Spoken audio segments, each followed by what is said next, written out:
Good books and records are absolutely critical when you're selling a business. Poor books and records are one of the main causes that a business sale collapses or doesn't happen in the first place. So it's very important to get this right.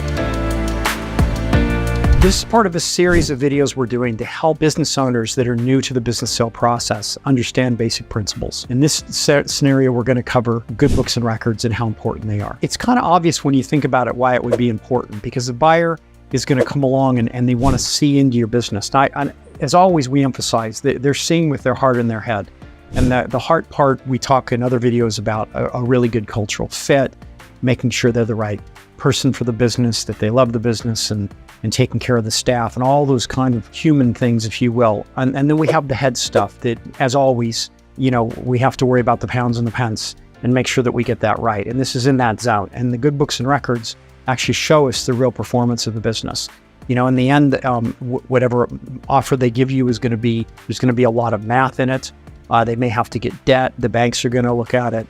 They're going to have to know that whatever profit they make is going to be able to pay whatever payments they've committed to. All these different things are very important, and knowing exactly how the business is performing and being able to trust that is absolutely fundamental. If you have poor books and records, and when they start asking questions, the numbers are changing or wrong, and they can't rely on them, I can't tell you, it's one of the biggest reasons people get spooked and pull out of transactions. And so this has to be solid. And remember, as we covered in the valuation video, business value goes up and down with risk. The multiples go up and down with risk. And if your books and records are even slightly dodgy, more risk is perceived and the value of your company is going to come down. If your books and records and the financial analysis you can provide is rock solid, risk is going to go down in the mind of the buyer. And just sometimes consciously and sometimes unconsciously, your valuation is going to go up. So this is a very, very important aspect.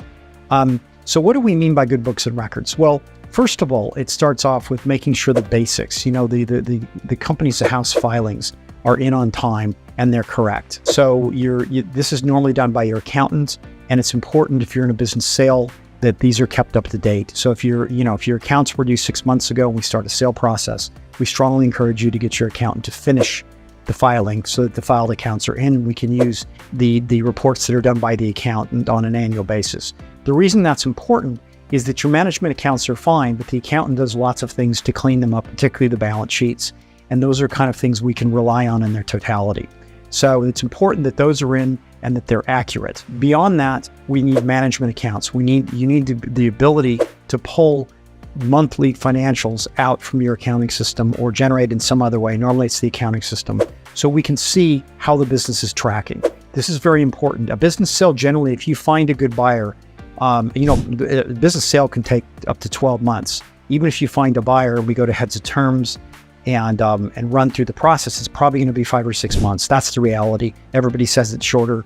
I've done over 50 transactions. It isn't. It just takes time for one reason or another, including summer holidays and Christmas and all that. So, but in 5 months, a lot can happen in the business. And so people will want to stay updated with how the business is doing and how it's tracking. I've had many situations when I've been involved with transactions that we were doing a commercial model based on filed accounts. And as the transaction progressed over 4 or 5 months, the results started to go down and it no longer made that financial model viable. That's not uncommon. And so the buyers know this and they'll want to keep tracking your results. And so it's very important that we can produce those results fairly quickly. And I'm talking about basic profit and loss mostly. The balance sheets in accounting systems tend not to be too accurate, and people know that, but at least we can keep the P&Ls up to date if the balance sheets are accurate. And I know that's difficult sometimes in environments where you have work in progress, like construction and things like that, but we have ways of working around that. At least we can track top line revenue and other metrics. Whatever those other metrics are, we need to be able to provide them to demonstrate the business is still tracking. Beyond that, we need to produce management information that the buyer can see into the business. So we need to be able to show them sales by product, something basic. We need to be able to show them profitability by product. However you measure that, every business is different. We need to show them breakdown of certain admin expenses that are the larger admin expenses.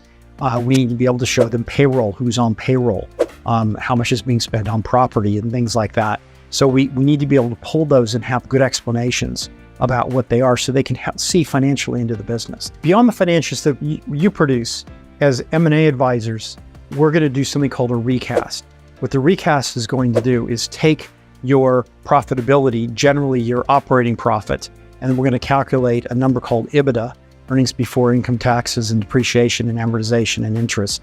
And then we're going to calculate a number called adjusted EBITDA, where we actually add back things that hide the profit, things like your personal expenses. We call them Hawaiian holidays and Ferraris, or any one-off expenses and any non-cash expenses that might also be in there, to create a number called normalized or adjusted EBITDA. This is the number we use to start the valuation conversation. We did a whole video on valuation if you can go to get more information on this. But just to say that we need to create this recast with these add backs to come up to the adjusted or normalized EBITDA number. We need to know what the add backs are, and they need to be accurate. I have clients that have had literally, built houses inside the profit and loss that had nothing to do with the business, and we need all that documented, because what we're really showing the buyer is what the profitability is going to be when they buy the business. And if you've done things like taking holidays or even done things like had a fire or something like that are non-operational to the business, we need to be able to document that, because it's going to increase profit that the business is inherently making, and that's going to increase your valuation. But if we say that to the buyer, they're going to want proof that these add backs are correct. So it's just this idea of making sure that the books and records are accurate, it as something that taken lightly. I've had clients that do that they don't see that they need to really focus on this, and it always causes problems. It always creates risk, and generally those are the deals that don't close. Remember, 75% of transactions don't get from heads of terms don't close. And there's lots of reasons, and this is a big reason if it's in play, is that people can't get comfortable with the financials, and if they can't get comfortable, the banks probably can't for lending, and it causes all kinds of problems. So the trick is just focus on it. Now, a lot of companies have no way of making their situation better. I've been to clients that they're doing their best with the people that they have. No problem. We've got people that come as part of our team. That are accountants that will come in and clean up your financials and produce the reports and take care of all this for us. So help is at hand. Now that you know there's value, you will have to pay a little bit of money, but they will actually come in and clean up your financials and produce the reports we need for a business sale. And you need to understand that we will need to incur that cost. It's absolutely vital. A few £1,000s may give you hundreds of thousands in valuation, and take this seriously. We hope this has been helpful today. We've done this series to help people that are new to selling a business. We've also written a book called Selling Your Business that has 18 chapters on topics that are, again, targeted to people that are new to selling businesses. We're happy to give you a free link in the description field below to a flipbook version. Feel free to access that, and I'd be happy to send you a paper copy. Thank you for listening. Good luck in your business sale journey.